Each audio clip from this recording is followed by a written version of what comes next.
Act 1. Yeah! The troops around him roared a thunderous war cry. The vibrations from thousands of people stomping their feet seemed to flow up through the wheels into his body, resonating to the core of his being.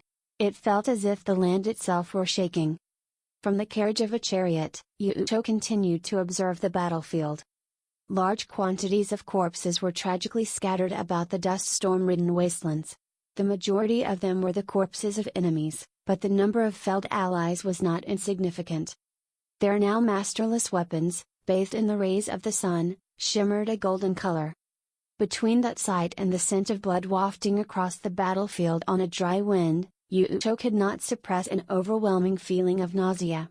Even now, he still wasn't used to the atmosphere of the battlefield. The major improvement compared to his first campaign was that at least he hadn't thrown up yet. It seems the battle has mostly been decided. I shouldn't be surprised, big brother, but your command was truly spectacular. Felicia, the girl standing next to Yuuto as his attendant, offered her compliment in a lively tone. Against an enemy with superior numbers, and yet claiming a victory so easily. It is hard to see you as anything other than a reincarnated god of war. She was an impressive beauty with a shimmering, mature smile. Long, golden hair that fell past her waist trailed gently behind her in the wind. The thin, white garments she wore, exposing a great deal of skin, felt very out of place here on the battlefield. It's no big deal. With neither pride nor modesty, Yuuto responded with disinterest. Indeed, for him, this was nothing to brag about. He had simply known the relevant information. The amazing ones are Alexander the Great and Oda Nobunaga, he said. I didn't come up with those ideas. Huh? Alex? Yuuto met Felicia's quizzical head tilt with an attempt at a wry smile. The tactic Yuuto had employed was thousands of years old in his world, the phalanx battle formation of the citizen soldiers of Hoplite, who had struck with unbelievable spears 3 to 4 times their height. In one-on-one combat, this ridiculously long weapon would be ineffective due to the inability to make tight movements, rendering it nothing more than a big, useless stick. Therefore, no one in this world had taken the time to properly consider it. But in large group battles, it readily became a brutal weapon. The long spears could be used to pierce enemies from within tight-knit, seamless formations, so that opponents could not get close to you without adding their bodies to the pile. There was a similar concept in Japanese history called the Wall of Spears. The Sarisa of Alexander the Great. The long spear of Oda Nobunaga. In the world of the future, these were seen as tactics that had assured victory to supreme rulers and heroes in long-gone time periods. I'm nothing more than a cheater. Yuuto ended up gulping back his words and diverting his gaze from Felicia. The carriage swayed as if a wheel had hit a stone, and her large breasts were bouncing up and down before him. Oh, my! Hee hee! Felicia flashed a mischievous smile. Perhaps she had noticed what had gotten him worked up. Yuuto suddenly realized that his face had flushed a bright red. He found himself extremely embarrassed. Still, this was the battlefield. They didn't have a moment to spare on such frivolity. Flustered, Yuuto shook off any carnal thoughts and turned his mind back to the battle. All right, clearly we've shaken the enemy. This is where we finish this. Raise your banners high, and all troops, charge! With a mighty motion of his hand, Yuuto took up the mantle and gave his order. Go-oo! Go-oo! The soldiers guarding the perimeter around him blew the trumpet shells in unison.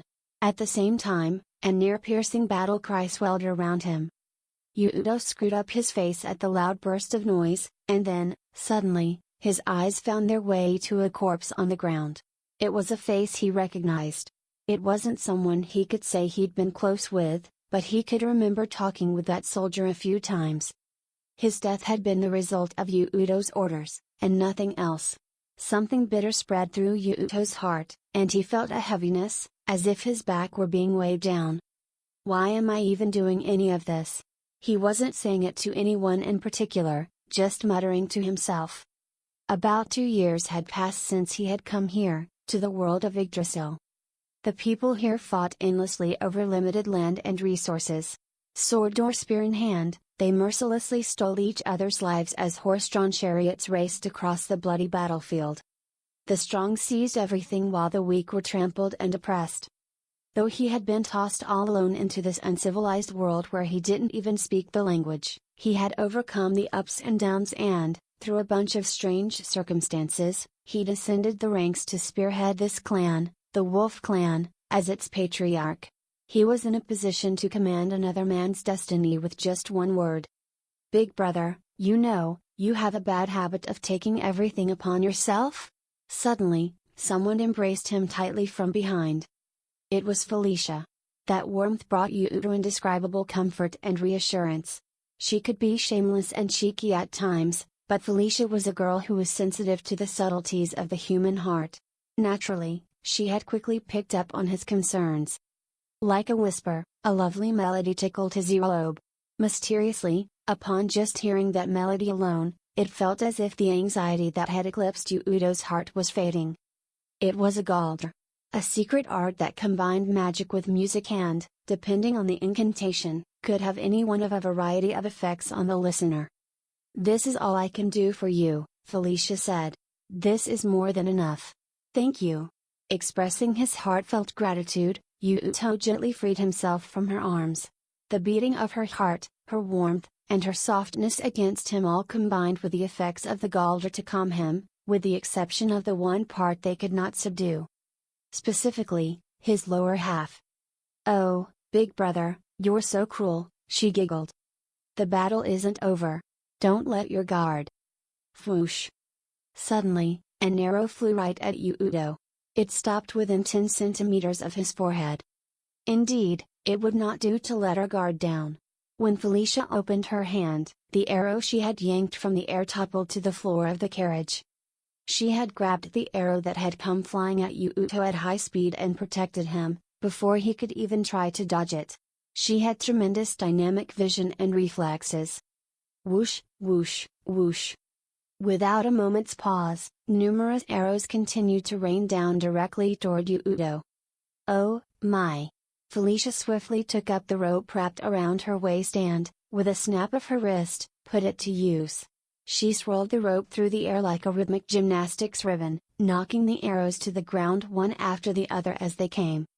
The rope was a coarse type used to bind captured enemies, and was considerably heavier than a ribbon, but Felicia flung it around without a hint of discomfort. Her arms were slimmer than Yuuto's, but she possessed fierce strength. "Thanks, Felicia," he said. "Your rope technique was as effortless as ever. You're like a warrior queen." "Hee hee. But you would be considered the king, correct? So does that mean you're trying to propose?" Felicia shrugged her shoulders playfully. There wasn't a hint of fear or nervousness in her. As one might guess from the preceding spectacle, Yuuto, being from modern-day Japan, would be no match for her as a warrior. Not only was she accomplished in rope technique, she was a proficient wielder of blades and spears, and was hailed as one of the Wolf Clan's foremost soldiers. On top of that, Yuuto realized that from the beginning she hadn't let her guard down once. Instead she'd made a show of playing around earlier to try and keep him from worrying too much. Yuuto couldn't disparage someone like her, who, despite living side by side with death, had an attitude so relaxed that she could spare concern for those around her. It was a state of mind he couldn't yet reach. "It seems to have come from over there." Felicia fixed her gaze upon the origin of the arrows, and Yuuto saw what looked to be the silhouette of a man on a small hill wielding a bow. The moment she caught sight of him, he seemed to realize he had been discovered, and the figure scampered down the mountain and disappeared into the enemy army. Yuuto gazed at the hill from which the archer had disappeared, muttering, "By all appearances, he did all that himself from 100 meters away.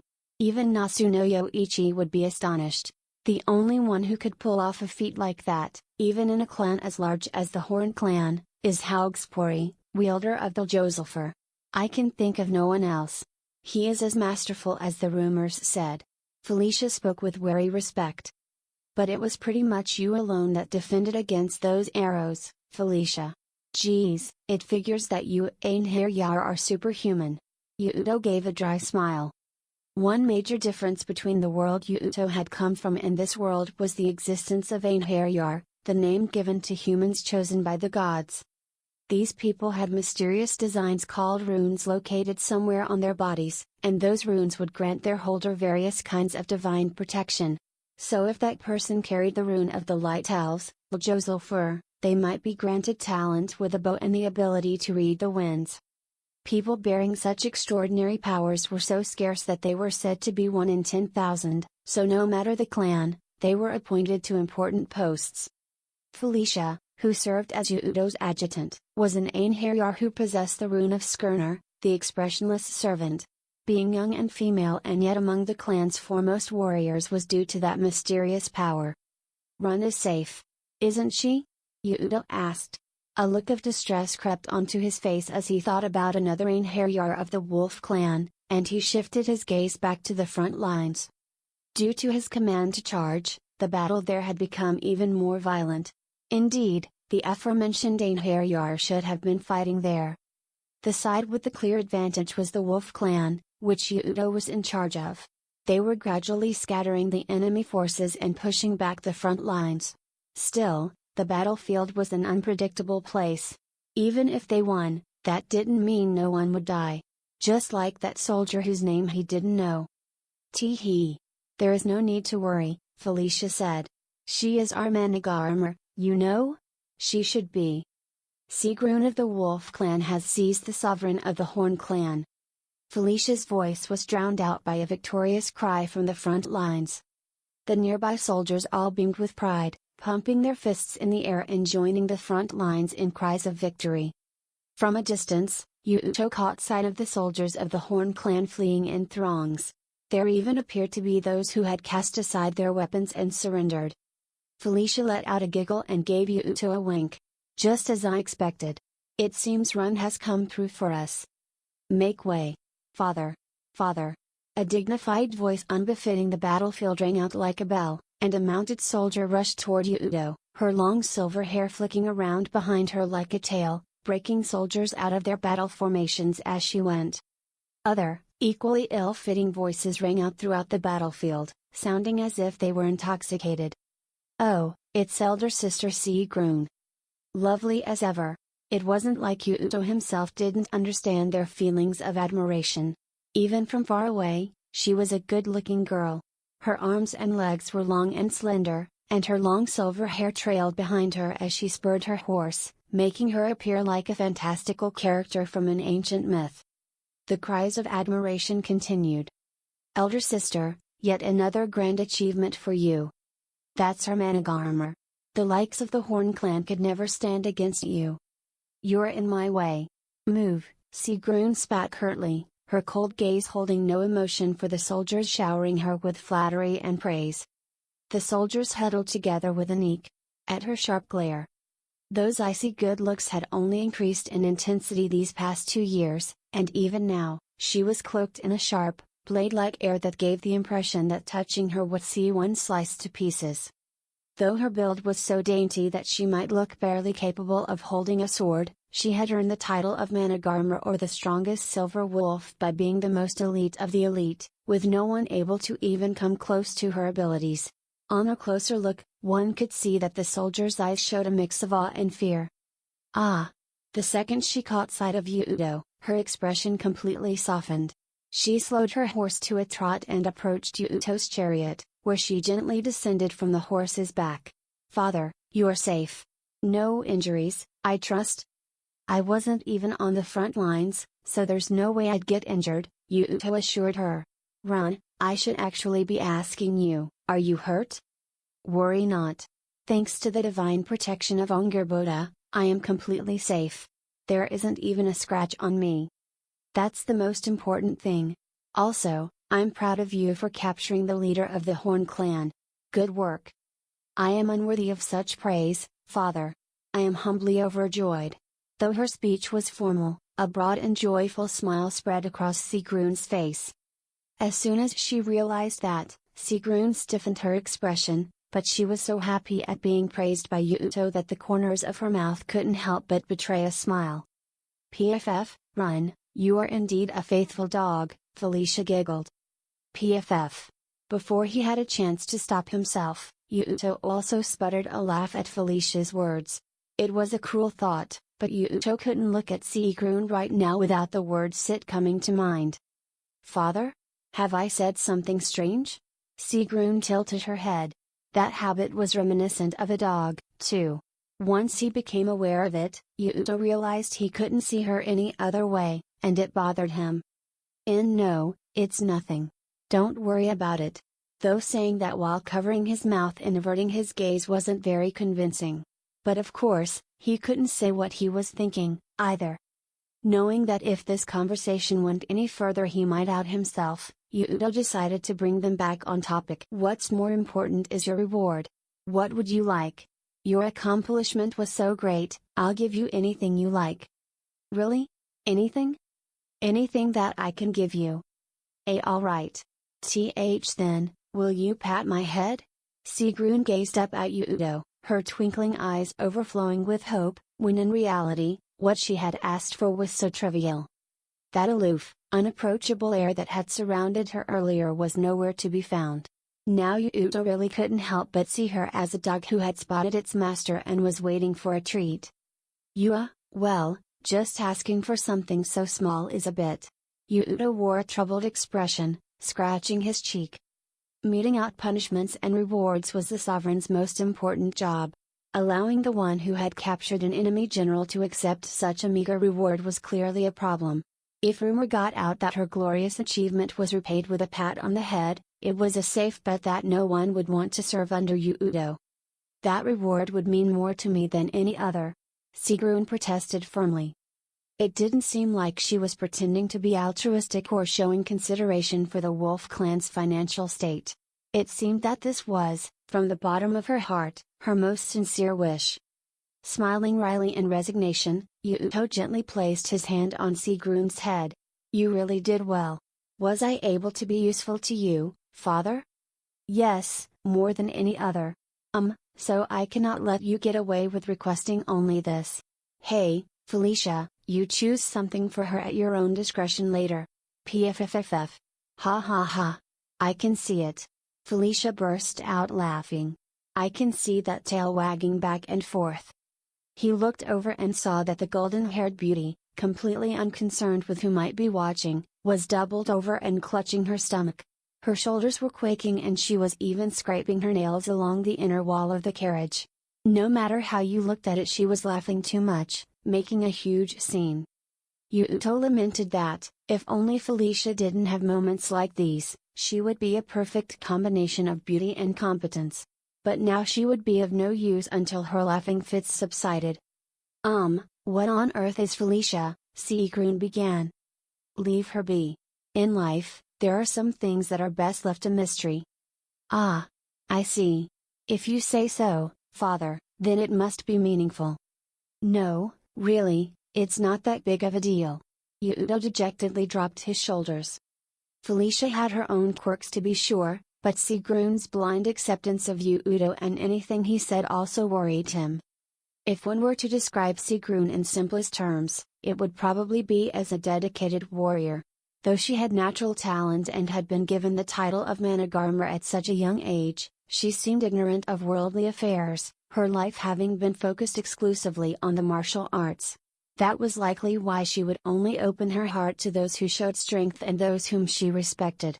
Actually, during the first 6 months or so after Yuuto had come to this world, Sigrun had treated him like the soldiers back there, as no more than a rock on the side of the road.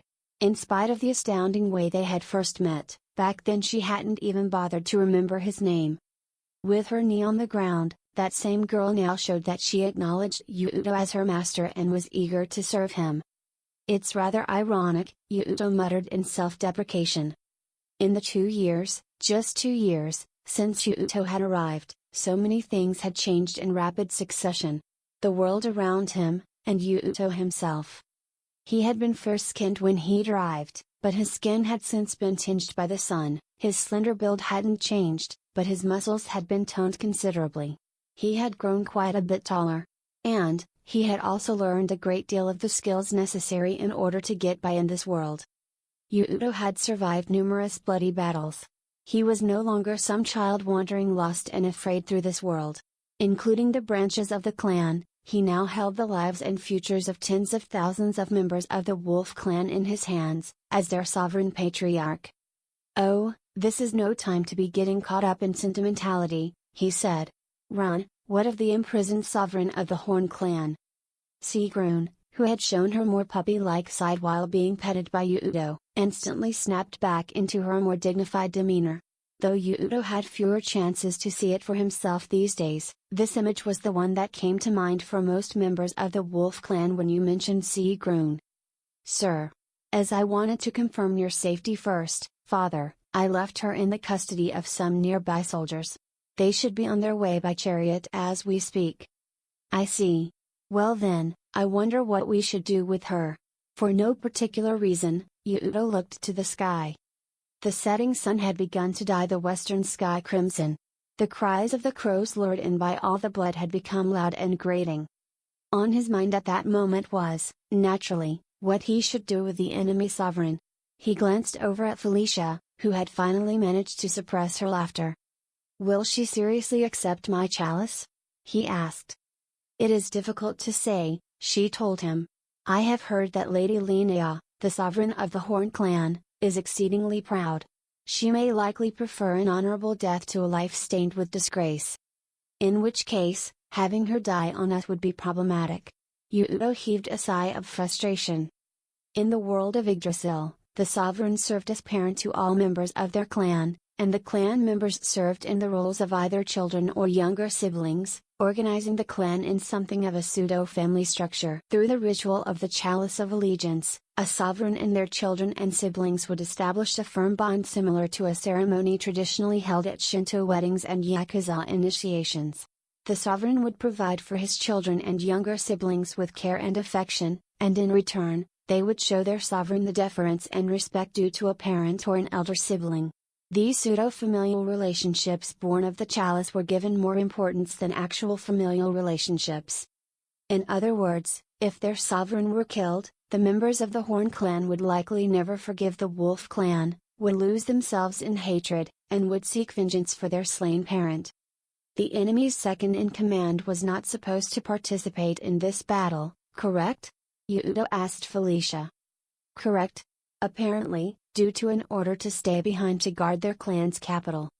"I met the Horn clan's second in command once, while accompanying your predecessor," Sigrun put in.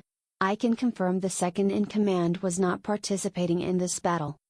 Amid the chaos of the battlefield, the spread of misinformation was common. But with Sigrun having taken command of the front lines, Yuuto could trust her words above any others. Which means part of the chain of command is still intact. This has become rather troublesome. Yuuto scratched his head. While the second in command was treated more like the head of the children and siblings, they were still the family's number two. In the event that the unthinkable should befall the sovereign, they were next in line of succession. And in the clan's tradition, that successor would have been chosen for second in command not through blood relationships, but by virtue of strength and ability. The new ruler would doubtless be a competent opponent as well. If we kill her, it becomes a case of number 14 of the 36 stratagems: borrow the corpse, revive the soul. It will only renew their army's morale. In that case, we have no need to provide them with a just cause. Yuuto took his cherished smartphone from his pocket and held down the power button, turning the phone on. Thanks to the miniature solar battery Yuuto had started carrying after learning his lesson back during a severe earthquake, he had been able to keep using his smartphone during the 2 years since his arrival in this new world. But it was still a miniature battery. Even if he kept it out in the sun all day, he could only keep the power on for approximately 30 minutes at a time. It was such a minuscule amount of time. So he'd vowed to only use the phone in times of absolute greatest need. After some time, the home screen appeared, and he tapped the handle icon. On the next screen appeared the famous Furin-Kazan banner popularized by Takeda Shingen, which denoted the ebook version of Sun Tzu's The Art of War, a Chinese classic that was still heavily revered in the 21st century. It was something Yuuto had downloaded after becoming sovereign, and he had lost count of how many times he reread it. "This really is cheating," he murmured. "My smartphone has so much to offer." If Yuuto were to take to the front lines, he would be no match for even a novice soldier. There was so much in this world he was inexperienced with, he couldn't even read and write their language well yet. In all honesty, to describe him with the word useless would be an understatement. But there was the one thing only Yuuto could do, the one weapon only he possessed, knowledge from the 21st century. Granted, he was still a student. The knowledge and skills he possessed had their limits. For example, if he wanted to build a computer from scratch here, it would be essentially impossible. Still, in this world where civilization had yet to flourish, there were still countless things he could create even without any special skills or knowledge. In this battle, for example, they'd used long spear-style weapons. If it hadn't been for a certain popular historical strategy game he'd played, there was no doubt Yuuto would have never come up with the idea for the long spear. These groundbreaking ideas seemed so obvious to him in hindsight, but it was frustrating in the heat of the moment when he was trying to come up with something. It was like the egg of Columbus. Normally such innovation was the realm of geniuses with the ingenuity to smash through commonly held ideas, but Yuuto instead was leveraging knowledge from the future. That's why, to him, all he was doing was meeting each challenge that came his way by cheating. He flicked through numerous pages until he found one that was relevant. He had long ago memorized what was written where. The best thing of all is to take the country whole and intact, to shatter and destroy it is not so good. So too is it better to capture an army entire than to destroy it. Hence to fight and conquer in all your battles is not supreme excellence. Supreme excellence consists in breaking the enemy's resistance without fighting. Putting it simply, fighting and winning was only the second best strategy, forcing total surrender from the enemy was the best strategy. Yuuto gave a nod, reflecting on each word as he followed the text with his fingers. Figures, he said. We have no choice but to strike a deal. Hearing his words, Sigrun and Felicia quietly bowed their heads in assent. It wasn't like the Wolf clan had much choice. They had already seized 1/3 of the Horn clan's domain. That was more than enough for the spoils of war. Trying to cut deeper into enemy territory would be dangerous, and dragging the state of war out for too long would exhaust their country's own resources. This seemed to be the right time. However, the problem remained, what kind of agreement should they reach? The fighting had started a month earlier with an invasion by the Horn clan, and the Wolf clan had suffered significant losses as a result. Though killing the sovereign would come with its own problems, Yuuto's people would be expecting some significant trade-off from the Horn clan for all the fighting. Yuuto folded his arms and gave a frustrated groan as he considered the problem. Considering the situation, we could normally have them trade food and minerals or some other goods in exchange for the return of their sovereign, or perhaps have them cede territory to us. But if possible, I'd really rather have her accept my chalice. Even if the Horn clan's food or territory were taken, the root of the problem would still remain. Yuuto wanted the warring between the Wolf clan and the Horn clan to go no further than this. He had no territorial ambitions. He had only one guiding principle as sovereign, and that was to bring the people of the Wolf clan lives of peace and abundance. To that end, this world's custom involving the chalice was extremely convenient. It was so sacred and revered that to go against the chalice even once was taboo. To break one's vow would cause any faith placed in that person to fall to ash. One couldn't select the parents that give birth to them or the siblings they were raised with. But with the chalice, they were granted the choice of whether or not to accept this new bond. To betray the person you had chosen to honor as parent of your own free will was thought of as the most despicable, base act. In other words, having the enemy sovereign accept his chalice and become a child or younger sibling of his would mean that the Horn clan could not oppose Yuuto, or, by extension, the Wolf clan itself. Paradoxically, because of that, a sovereign with the duty to protect their own clan would simply not allow themselves to accept the chalice and end up subordinate to another sovereign. They couldn't accept it. In that case, it's kind of cheating, but I guess we'll need the same strategy we used with the Claw clan? Yuuto thought back to that time, and snorted derisively at his memory of himself. In all honesty, he didn't want to do it. Still, he was the sovereign. His position required that he put the needs of the clan over his own needs. The words of Sun Tzu began to play back in his mind. 2 years ago, When he had been swept into this world and left to wander helplessly, the wolf clan, which had in no way been prosperous, had still taken Yuuto in and fed him, and so he had come to care deeply for them. He had made several friends like Felicia and Sigrun, who had stuck by him through the good and the bad. He wanted to protect them somehow. He didn't want to see those close to him die, or to watch them suffer any more sadness. Yuuto heaved a long, drawn-out sigh.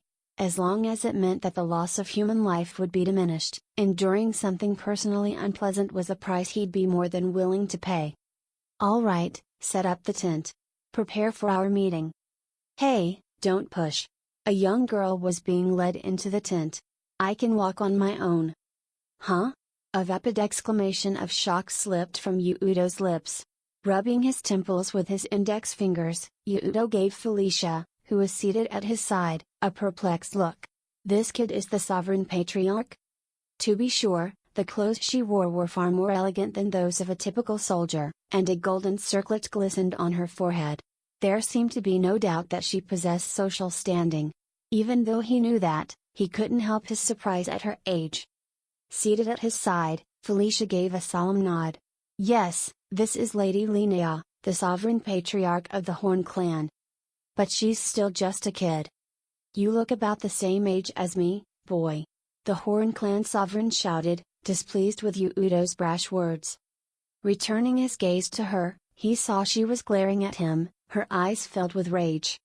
Her hair, trimmed short and neat around the nape of her neck, gave her a boyish appearance, and she was actually a very cute girl.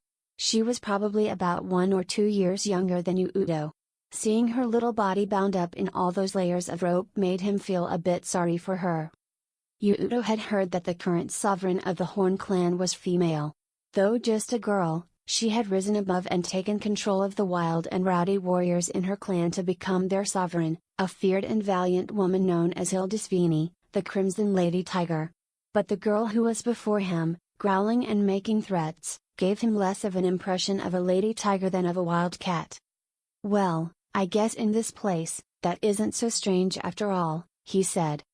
In truth, a young man like Yuuto was serving as the Wolf Clan sovereign as well, and though both Felicia and Sigrun were girls still in their teens, they were both placed in respected positions within the clan. In Yggdrasil, strength was everything. If you had strength, then being young or female was irrelevant. Anyway, I suppose introductions are in order. I am Yuuto, the sovereign of the Wolf Clan. HMPH. Linnea responded to Yuuto's introduction by averting her gaze and planting herself firmly on the ground. But Yuuto could see through to her rapid trembling. Acting so brave was likely a ruse to divert attention from her fear. "I care not for useless overtures. Let me get straight to the point. Will you become one of my subordinates, one of my children, that is?" Yuuto said, putting on an air of arrogance. "I refuse. Why would one of the Horn become subservient to one of you dogs? Cease this nonsense." Without the slightest hesitation, Linnea refused his proposal outright. And calling them dogs showed that she clearly viewed them with contempt. "True, we may have suffered a defeat this time. But the national prowess of the mighty Horn clan still far exceeds that of you dogs. Such a miracle won't befall you again. Now, if you're going to kill me, then do it. But your head will be next to roll. So go wash off that neck of yours and await your fate. Ha ha ha ha ha. Hey hey. Aren't you the one who should cease speaking nonsense?" Felicia touched a hand to her cheek and asserted that with a long sigh, as if dumping a bucket of cold water on Linnea at the height of her amusement. Her earlier burst of laughter now gone, Linnea's face now flushed an angry crimson in the blink of an eye. "What do you mean, nonsense?" "I mean the nonsense you speak each time you open your mouth. To be sure, we may have once seemed like dogs to you. But by our elder brother's hand, we have been reborn. We are indomitable, real wolves. So long as he is in command, a mere gathering of slow-witted pigs will be no match for us." A smile stretched across Felicia's lips, and her tone was polite, but that couldn't disguise the degree of disdain in her words. You could find no better example of an insult wrapped in superficial courtesy. "What? This feeble-looking little kid couldn't be that great," Linnea declared. Thud. Shivink. A mighty sound rung out through the tent. Sigrun, who had been silently waiting at Yuuto's side up to that point, had slammed her fist down onto the wooden desk in front of them, breaking it completely in half. This wasn't the typical strength one might expect of a woman. Even among large men, there were few who could pull off such a feat. A design which had not been there before appeared on Sigrun's left shoulder, and began to emit a faint light. It was the rune Hati, the devourer of the moon, which granted its bearer wolf-like traits and extraordinary physical strength. Mind your tongue. I'll not forgive anyone who insults father. Sigrun straightened herself up again and gazed down at Linnea with arrogance. In her expression and voice, there wasn't even a hint left of the sweetness that she used when interacting with Yuuto. She was cold like ice, sharp like a blade. Ngh. Linnea reflexively flinched. Sigrun had been the one who captured her.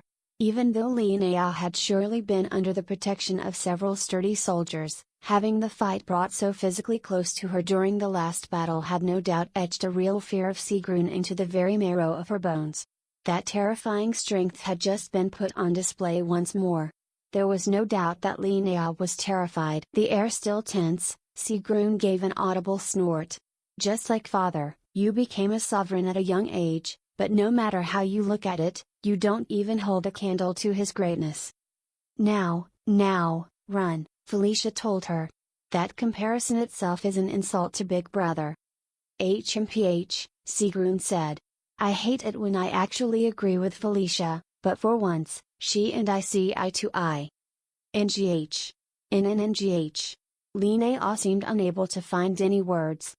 My, groaning and moaning. Who is the real dog here? Felicia mocked. That's right, grunt and snort like the pig you are. It really suits you, Sigrun agreed. Watching the unrestrained banter between the pair, Linnea suddenly howled with fury. Why, you! Don't look down on me! Linnea's frightened expression instantly replaced by rage. She lunged at Sigrun despite the bindings. The guards who had brought her in quickly held her shoulders down. Still, her growls and hate-filled glare pierced Yuuto and the others. She really was like a mad dog. Well now. It seems the rumors of your pride are well-founded, Yuuto said under his breath, so that Linnea wouldn't hear. That pride was likely a surface cover for an inner lack of confidence. The outburst from earlier was the result of her inability to stand being looked down upon. Still, that would make this the opportune moment. Both of you, restrain yourselves, Yuuto ordered. Straightening himself up from having rested his chin in his hands, he feigned an exasperated tone. She is still, for better or for worse, the Harm Clan's sovereign. Mind your rude words. Sir. The two immediately complied. Yuuto knew that they'd been acting just as he'd instructed them to, but he couldn't bear to hear any more. He didn't see himself as such a grand figure. He'd been trying to endure the fidgety feeling and anxiety that always arose from their flattery. You must forgive the rudeness, Lady Sovereign of the Horn, he told Linnea. I apologize that my subordinates have somehow missed learning discipline. No, well, I also went too far in calling you dogs, Linnea responded. Her attitude had softened considerably. Since becoming sovereign, Yuuto had been reading books on negotiation techniques. He felt such techniques were vital for someone at the top. One of those techniques was playing good cop, bad cop. It was a common feature in police procedurals. With this technique, an aggressive police officer would use insults, threats, and a rude, oppressive manner to antagonize the target. Then a second police officer with a gentler demeanor would intervene, chiding the aggressive cop, so that conversation would flow better, and the good cop would garner goodwill and sympathy. In this situation, Felicia and Sigrun were playing the bad cops, while Yuuto played the part of the good cop. Let's get back on topic, he said. What were we talking about again? Oh, yes, the matter of you becoming my child. And I told you I wasn't interested. Linnea once again stated her refusal, but this time, it lacked her prior ferocity. It felt like she was saying it to half-heartedly reassure herself. Things were proceeding as planned, and Yuuto couldn't help but gloat in his mind.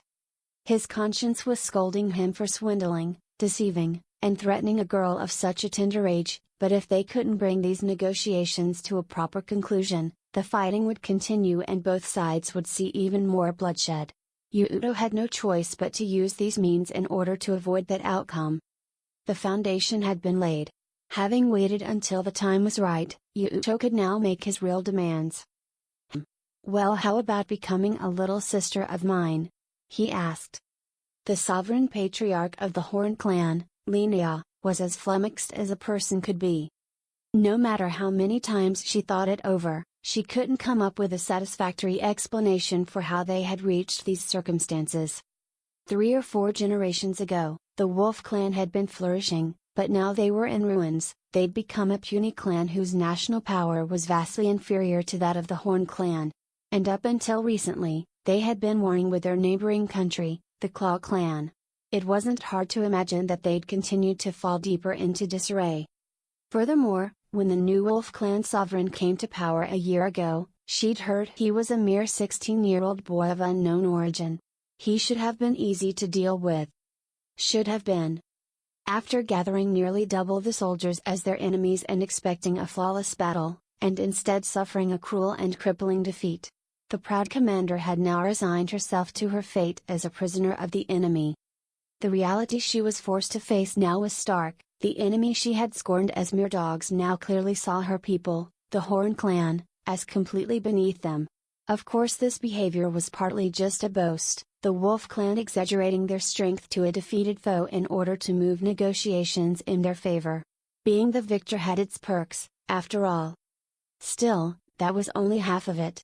The looks of respect and adoration that the people of the Wolf clan gave Yuuto clearly weren't normal. They were all showering the devotion due a sovereign upon this weak boy. That included even Hyakuren the Manic Armor and Felicia the Osvithra or Wise Wolf, warriors whose names were known even among the Horn clan. And more than anything else right now, the fact that the Horn clan had experienced such a crushing defeat at his hands was surely a spur in Linnea's side. She was beginning to wonder if she hadn't made a gross miscalculation. If things kept up like this, her own clan might be destroyed. "A little sister?" Linnea said slowly. Having such a concession presented to her as if Yuuto were offering a helping hand, even Linnea couldn't refuse him outright this time. It was common knowledge in this world that becoming a child subordinate meant absolute obedience on principle. Of course, she couldn't accept that. Younger brothers and sisters were also expected to revere and obey the older sibling, but it wasn't as ironclad as with child subordinates. As an option, there was more reason to at least consider it. "That is the one and only compromise I'm willing to offer," Yuuto told her. "NGH." Linnea let out a wordless, anguished cry. It was a matter that required careful deliberation, but there wasn't any time. Thinking things over calmly in the current situation would be near impossible in the first place. Consequently, she hadn't noticed the trap. Yuuto might be treating it like a concession, but he hadn't given her anything, he was merely withdrawing the more forceful demands. It was a tactic referred to as highballing. It was a negotiation tactic used in cases where one knew their actual demands would be refused from the start, so they issued even higher demands first, and then after those demands were refused, issued smaller demands, the ones that were originally intended. In addition, because of the effects of the aforementioned good cop, bad cop tactic, he had planted the unsettling possibility that perhaps his proposal was rather kind. Linnea had been completely taken in by Yuuto's plan. But still, it seemed Linnea wasn't yet sold on becoming Yuuto's younger sister. Apparently she was still resistant to the idea of becoming obedient to those lower-ranking dogs. If she shamelessly became the little sister to a dog and then returned to her country, she would not be able to avoid accusations that she had sold out her people. Being viewed that way would be unbearably humiliating. She likely felt that death really would be better than such a fate. And no, we of the Horn clan will not place ourselves below you, the Wolf clan. "I see. Then I guess I have no other option. We'll have to have a second van on our hands." Then you plan to burn our town to the ground?" she exclaimed. Yuuto's comment was so casual, seeming almost like an afterthought, yet Linnea was seething. The sovereign of the Wolf clan was looking down on her with cold, inhumane eyes, seeming completely unfazed by the now threatening mood. Van. The name of a town that had once been a part of the domain of the Claw clan. It was no longer there. That was because the man before her had burned it all to the ground, including women and children, not leaving a single resident alive. Only if you won't accept my chalice, that is, Yuuto added. I have no intention of pardoning anyone who would go against me. Exclamation mark. His clear, cold declaration caused the blood that had flushed her face to now completely drain from it. When Linnea had raised her troops to attack the Wolf clan, one of the reasons was her feelings of righteous indignation at the Vanagandr, the tragedy at Van, and at the sovereign who had ordered the attack. She could not accept something, or someone, so inhumane. Now the thought of that atrocity again weighed heavily upon Linnea's heart. Though she bore the title of sovereign, she was still a young girl, not even 15. This was the first time she had really understood since becoming sovereign the reality of her decisions impacting the lives of tens of thousands of people. Her body would not stop quaking. It doesn't matter to me either way, so what'll it be? Yuuto asked. Hurry up and decide. My offers don't stay on the table long. Ugh! She finally exclaimed. Very well. I'll become your little sister. However, I'm not becoming some child subordinate. Just a little sister. In the depths of overwhelming sorrow, Linnea accepted Yuuto's proposal. Fu. Once the meeting of sovereign patriarchs had adjourned and Linnea was completely out of sight, exhaustion overtook Yuuto's body, likely a result of maintaining such tension for so long. Following that prolonged sigh, his body slid wearily from his seat onto the ground. Are you all right, father? Has something happened to your body? Sigrun rushed to Yuuto's side, genuinely panicked. Not a shadow of the coldness or hardness either of them had shown to Linnea remained. Realizing this, Yuuto couldn't hold back a wry smile. All of the Wolf clan took so poorly to being called dogs, but the way Sigrun was acting now made it impossible not to think of a dog whimpering with worry for its master. Of course, there was no way he could say something so rude, so he said something else instead. I'm just tired. You always worry too much. Though I suppose I am weak and fragile by the standards of this world. No, that's not. Sigrun's voice shrank and her words trailed off. She really does think I am weak, Yuuto thought with a wry smile. But he didn't fault her for that at all. When he had first come to this world, the food and water here hadn't quite agreed with him, and he'd regularly had a hard time keeping anything in his stomach. He suspected that the image still stuck with Sigrun, even now. Tee-hee. Slumped over on the ground like that, no one would ever believe you were the great Hrothvidnir whose name is famous among our neighboring countries. Felicia's eyes narrowed in amusement. Yuuto had slid to the ground, leaning his back against the legs of the chair for support, dignity be damned. That's still infamy though, not fame, he said pointedly, straightening himself up. Following the incident at Van, Yuuto had gained the alias Hrothvidnir the infamous wolf, along with the reputation for being an unforgivable and inhumane despot. He had actually helped spread that reputation on purpose. Just as with Sun Tzu, Yuuto had begun reading Machiavelli's The Prince after becoming sovereign in order to properly gain knowledge befitting a leader. It said that those who would be leaders, while normally behaving benevolently, would have to be cool-headed or downright vicious at times. It also said that, if committing any such atrocities, they should be done all at once, rather than little by little. It would make people fear you, take away their desire to fight you, and ultimately call them into obeying you. One famous example of this was the atrocity by Masamune date at Todamori Castle. While capturing the castle, Masamune had led the massacre of its inhabitants. Upon hearing of this, his enemy Sadatsune Uchi had been absolutely terrified, and retreated from Obama Castle without putting up a fight. Reaching Obama Castle, Masamune captured it without having to spill a drop of his own men's blood. Even the aforementioned Sadatsune Uchi later became subservient to Masamune. In a sense, you could say the idea for the Vanagandra had been born from this event. I still cannot accept it, Sigrun said indignantly. Father never even committed an atrocity in Van. He's such a benevolent person. I'm not benevolent, just soft, Yuuto said with a pained expression, muttering as he shook his head from side to side. Reality is not so simple. Just as being cool-headed and dispassionate might let you avoid bloodshed at times, being too overly friendly might actually lead an enemy to think lightly of you, and only intensify the fighting and bloodshed as a result. It was true that Yuuto had burned Van to the ground, but in reality, he had secretly relocated its residents to a town in Wolf Clan territory first. And thus, the legend of his atrocity had been born. It is said that there can be no damming of rumors. If the truth got out and caused neighboring clans to look down upon the Wolf Clan as weak, that could lead to outbreaks of fighting in which far more Wolf Clan blood would be shed than that of the Van residents who had been spared. Yet though he'd known that risk, Yuuto hadn't been able to kill those people. He couldn't go that far. He couldn't be that cold-hearted. Even though the reality of this world, in which weakness and softness would be repaid in bloodshed, had been made clear to him time and time again. Huh? He was suddenly embraced and pulled closer. In the next moment, a soft, warm sensation covered his face. Again? As soon as he realized who it was, Yuuto panicked and tried to pull back. I find your generosity to be invaluable, big brother, Felicia said. Please do not blame yourself.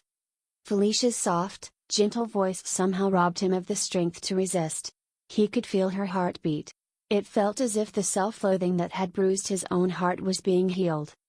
Felicia, thank you, as always, he said. Tee-hee. I haven't done anything you need to thank me for. Still, I appreciate it. I also have such respect for you, father. Ah, and thank you, Run. Yes. A smile spread across Sigrun's face like a flower in bloom. She was genuinely overjoyed at Yuuto's simple words. Yggdrasil was neither the time nor place in which Yuuto had been born and raised. There were many aspects of life here that were inconvenient, and homesickness regularly blew through his heart like a cold wind. But he also had people like Felicia and Sigrun who dearly cared for him, and who helped him. A smile appeared suddenly on Yuuto's lips. All right, let's go. Back to our town, Earnvithra.